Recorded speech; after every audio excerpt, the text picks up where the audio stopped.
Saudara-saudara, dalam konsep pembelajaran, kerap kali kita mendengar istilah evaluasi formatif dan evaluasi sumatif. Dan itu juga ada dalam konteks pendidikan jarak jauh. Kalau dulu kita tahunya sederhana, evaluasi formatif pokoknya tiap bulan, tiap UTS, UAS, atau tiap satuan tertentu mereka akan diujikan peserta didik. Dan evaluasi sumatif nanti di akhir proses pembelajaran.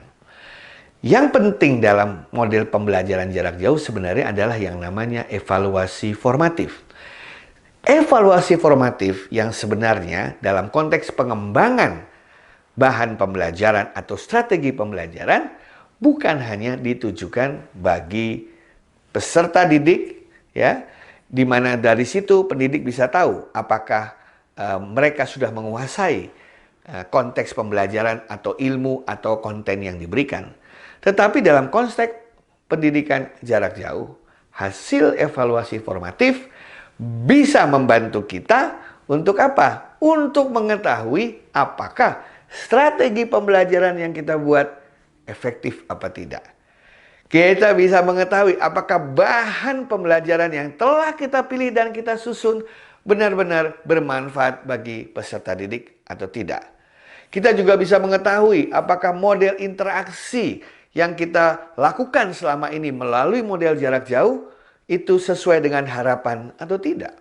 Bahkan kita juga bisa mengetahui apakah cara kita menilai itu fair bagi peserta didik.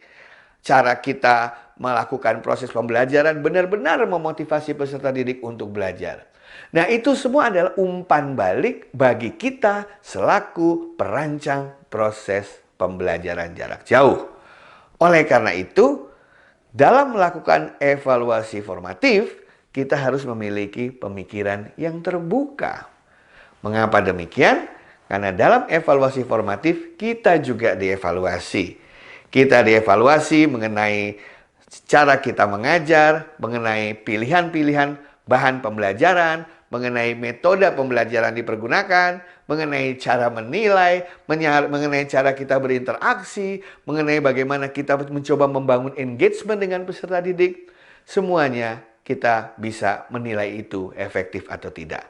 Tentu saja itu semua untuk pembelajaran agar kita bisa selalu merevisi dan memutakhirkan rancangan pembelajaran kita. Tidak ada yang namanya bahan pembelajaran atau strategi pembelajaran e-learning yang sudah didesain itu akan langsung efektif. No way. Kita membutuhkan berapa kali percobaan, berapa kali pemutakhiran, berapa kali revisi agar bisa mencapai pada titik optimumnya. Demikian saudara-saudara sekalian, lakukanlah evaluasi formatif tidak hanya untuk peserta didik, tapi juga untuk kepentingan kita sebagai perancang kegiatan proses belajar mengajar. Terima kasih.